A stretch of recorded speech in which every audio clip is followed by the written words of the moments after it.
Smoke was in good position to throw and good position to try to block out the first base umpire. Oh, strike 3 call right there. And Kiermaier with a parting word. And that's going to get Kevin Cash out. And Charlie Montoyo started to come down immediately because he knew Kiermaier was hot with that call, 3rd strike. John Gibbons heads to the mound with Evan Longoria due up. Here's another look at that pitch. A little low from here. Good enough for a strike, and somebody just been ejected from the Rays dugout. Comes Kevin Cash out.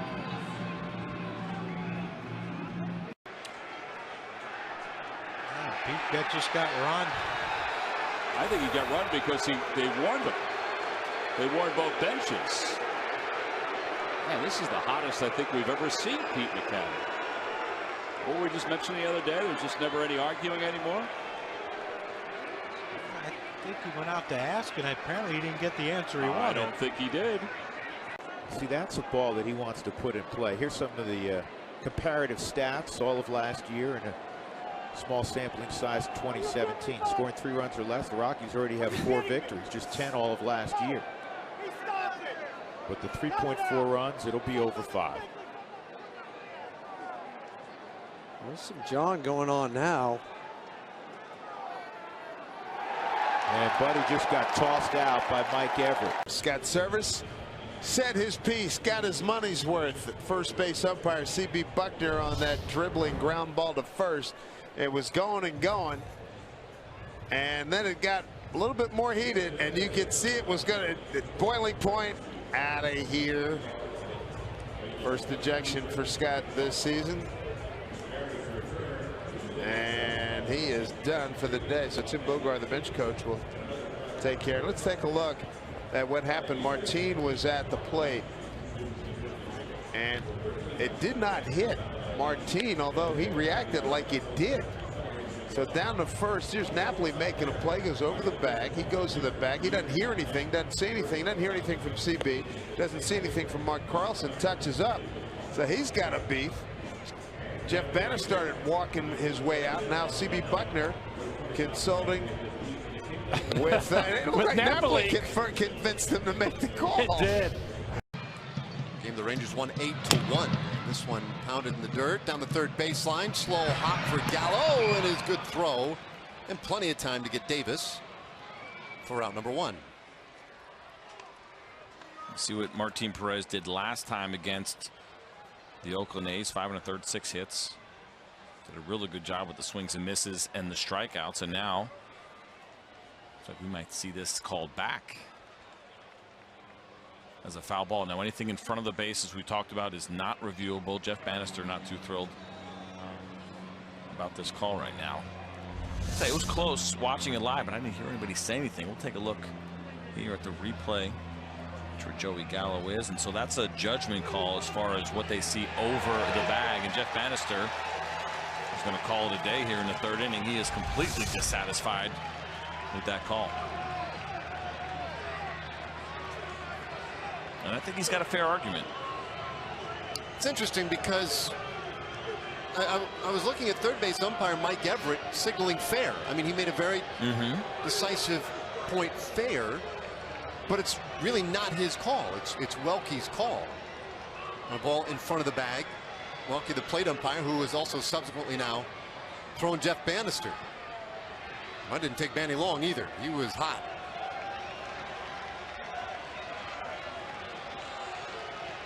He'll try it again on 3-2, and that is strike 3. And Souza not happy. Kevin Cash is going to come out. Cash said, hey, don't be too hasty. How about checking with the guy at first? And Cash, if he had a collar, he'd be hot under it.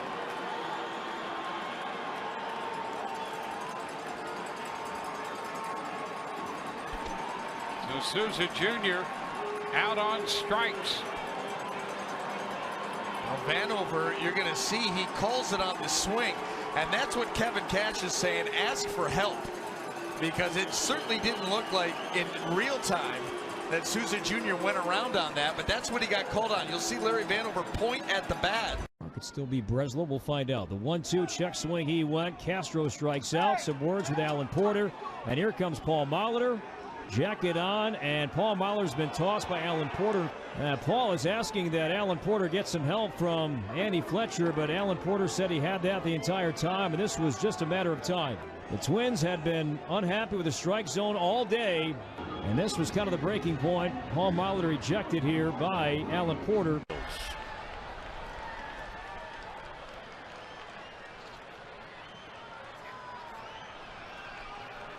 Right now, Butterfield's getting into it right now with the third base umpire.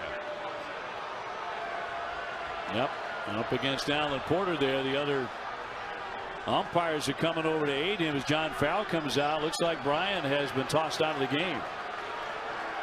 It may have been a discussion about that play at second base.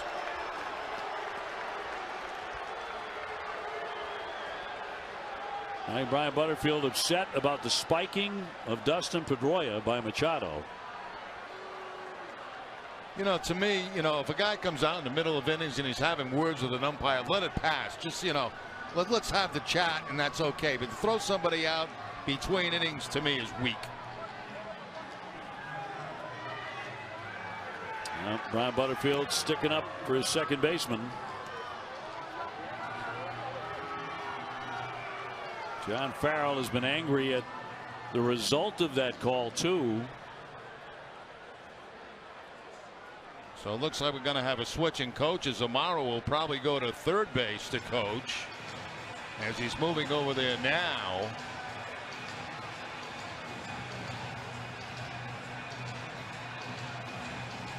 Or is he? Nope. Looks like he's going back to first, and DeSarcina is going to go to third.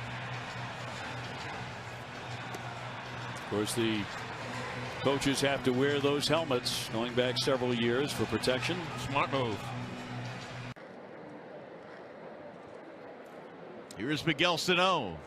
Oh, what happened there? He threw it behind Sano. Now Sano is pointing toward Boyd. And look out, McCann and Sano now. Sano threw a punch. He threw a right at McCann. Yes, he did. And that's going to get him ejected from this game. Here come the bullpens.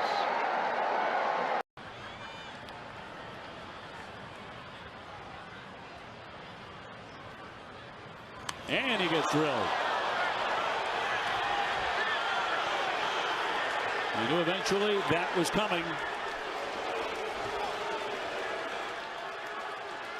That ball hit the bat. Did it not? He's walking up the line. That's what John Farrell wants to know.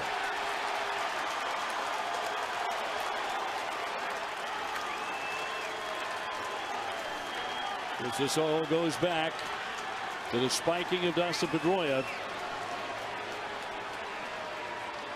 John Farrell chatting here with Fletcher.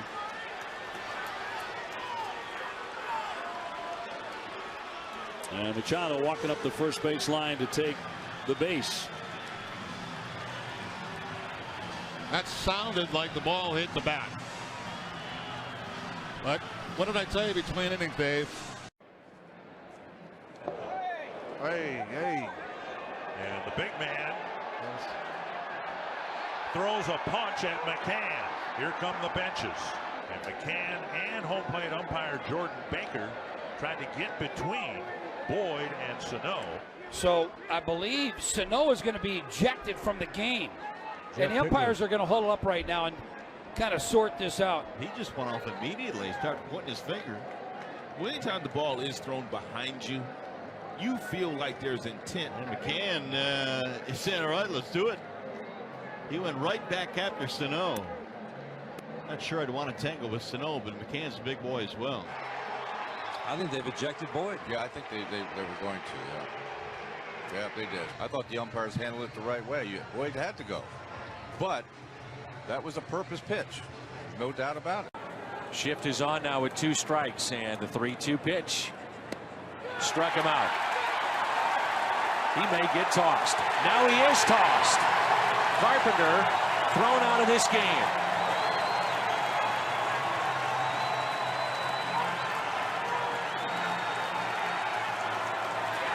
Mike Matheny thrown out of this game.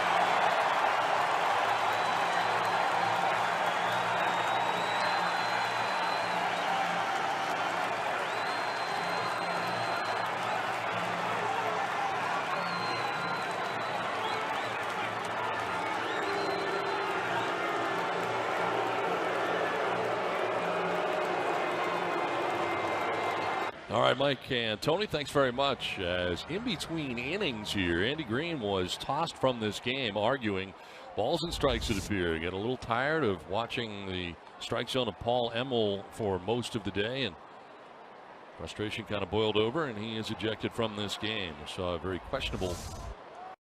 3-1 to Calhoun, 2 away. Wait a minute. There's nobody on base. He quick pitched him there, 3-1. And the Blue Jays are saying, what happened? Well, and Russell Martin's talking with Ramon De Jesus, What's the going umpire, on? and he's saying, wait a minute, now how can you do that? Now Stroman comes down from the mound, and John Gibbons, the manager, out to support his battery here. Please don't tell me he called that ball 4, because that was right down the middle. It was right down the middle, but I think he called Stroman. Yeah, they're going to ask Alfonso Marquez to come down here and have an umpire conference here. Meanwhile, Cole Calhoun's at first base. Yeah, I don't know why he would send him to first base. Watch it one more time. Calhoun's just set in the box. No one's calling time. Now, the umpire called time with his hands. That indicates time for me. Yeah, And after Stroman the said, pitch. wait a minute. Yeah, that was after the fact.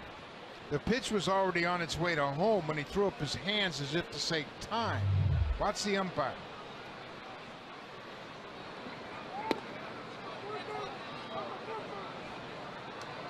You can hear him yell something. I'm not sure what he said. He said something. That's whether it was quick pitch or whatever, but it doesn't make any difference. Stroman's been altering his delivery all afternoon. And there's no one on base. You can do that. Yeah.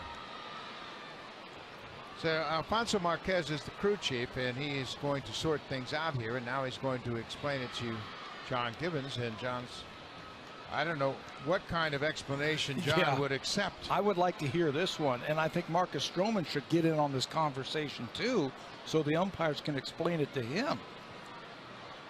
There's no reason that should have been. If it's time, it's not a pitch, right? Correct. So it's another 3-1 pitch. So if you call time, at least it's going to be a 3-1 count on Calhoun. There is no way in the world he should be awarded first base. Time was not called. And now Gibbons has been ejected.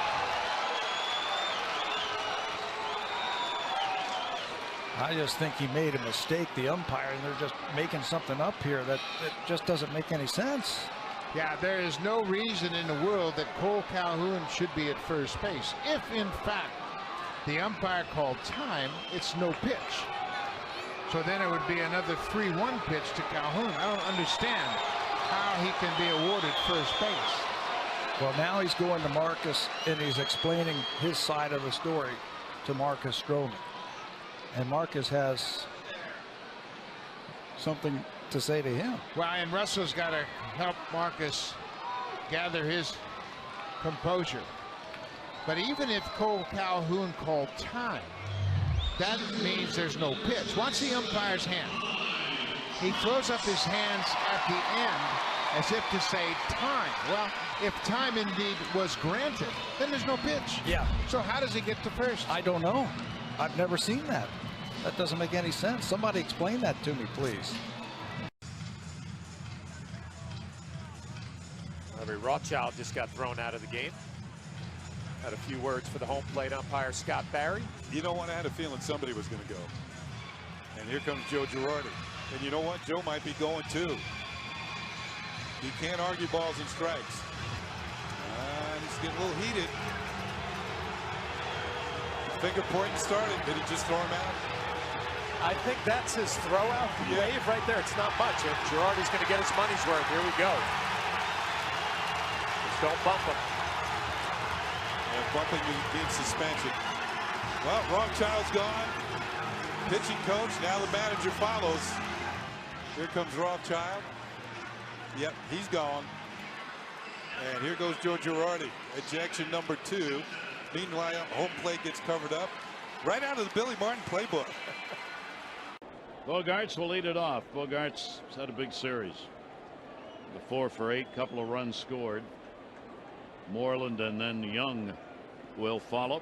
.333 batting average for the Red Sox shortstop. Gausman's delivery to him, and he didn't mean to do that. Oh, he threw him out of the game. You gotta be kidding me. He threw him out of the game. Oh, you're. Now remember, there were no warnings given, so this is a decision by the home plate umpire that the pitcher threw at him intentionally. There were no warnings given. On a slider, a 77-mile-per-hour slider that backs up on a cold night. Sam, get it right, Sam. Come on. It's too late, though.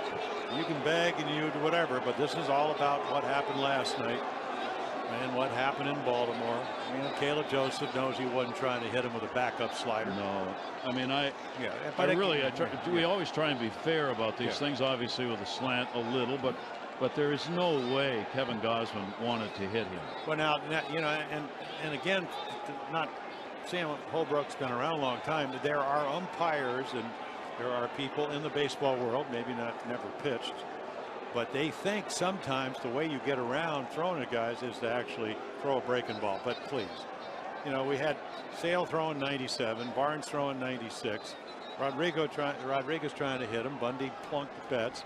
At the end of the day, it's a cold night.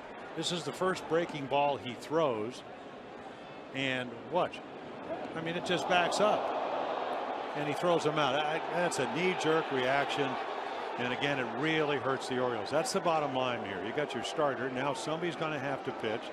Bogaerts says, you know what, I could have got hit at 98. I'll take it. It's a slider, and you could see Kevin trying to plead his case, but he's gone. We just cannot get this series back to baseball. Well, but that's accidental. I mean, there's no doubt in my mind. Oh yeah, I agree. Completely agree. Yeah. So why didn't Sale get thrown out last night? I'm sure Manny's saying. Yep. Yeah. So you know that. And once it gets done, and there's Gibson talking to the Manny. Obviously, there's nothing that the umpire can do about the Sale situation. Well, he could have thrown him out because it's pretty obvious. Yeah.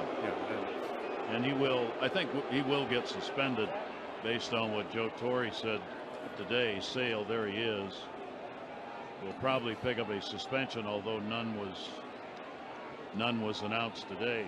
Well, Joe Torre said it looked like it was intentional regarding the hit of Machado, the pitch by Sale to Machado.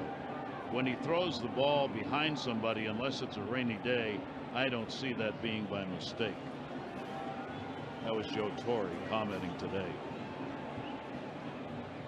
Well, this is just a disaster. Well, I don't think they can change their mind. No. But at the end of the day, Gausman's got to be really disappointed. And they could cheer. I mean, this obviously, these are Red Sox fans. They have every right to think that he threw at him, but he didn't. And he's going, you know, but they never played the game. It's not the way you hit somebody. So the Orioles are going to have to go to the bullpen for virtually the entire game, for at least 8 innings. Well, didn't you do that interview with Richard Blyer? I wonder if he'll be the long guy.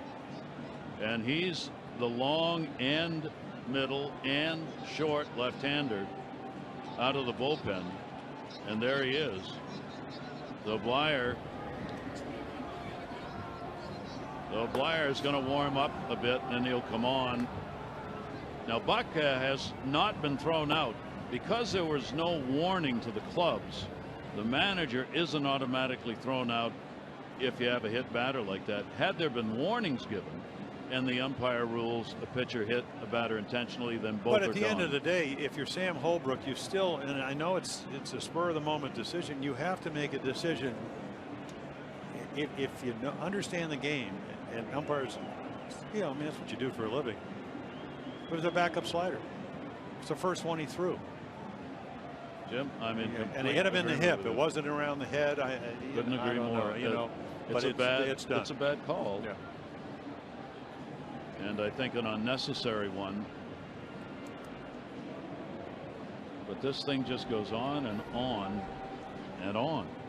So Buck will talk with Blyer here as he comes out of the bullpen. This is going to be his first appearance for the Orioles since being called up. That's Chris Sale, of course, awaiting word on whether he's going to be suspended.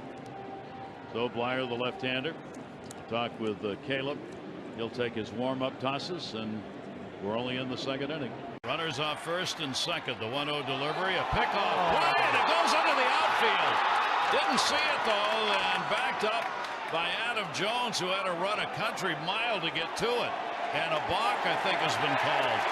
And there are going to be two in scoring position here in a minute. Wow. And I don't think you can challenge this. Nope.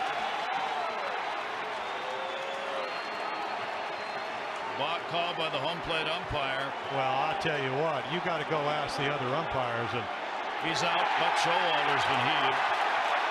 Well, you got a rookie umpire that I think blew the call. Now, I will tell you this, it wouldn't have mattered, but if O'Day makes a good throw, this game's over, except they would have ruled that he balked. And your crew chief, I think it's Jim Reynolds, he's got to come in here, and Buck's got to ask him, hey, did he balk? There's no asking here, it's done.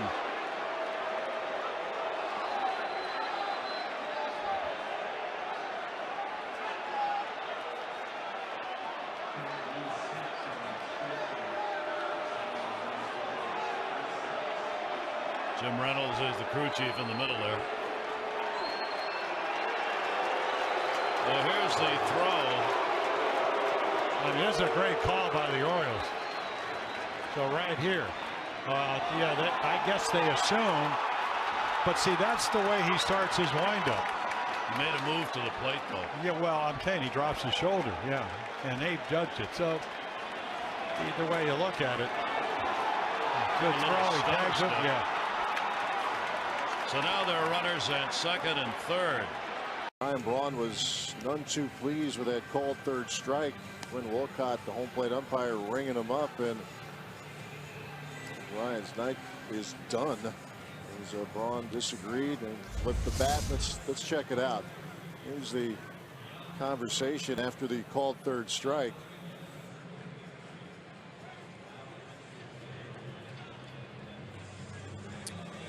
He must have said something after that because batting in the 8th, bases loaded, 1 out, and a 2-2. He got him. Strike 3 called on a breaking ball, and Healy can't believe it. Screaming with Mike Malinsky, and now turns back towards the dugout.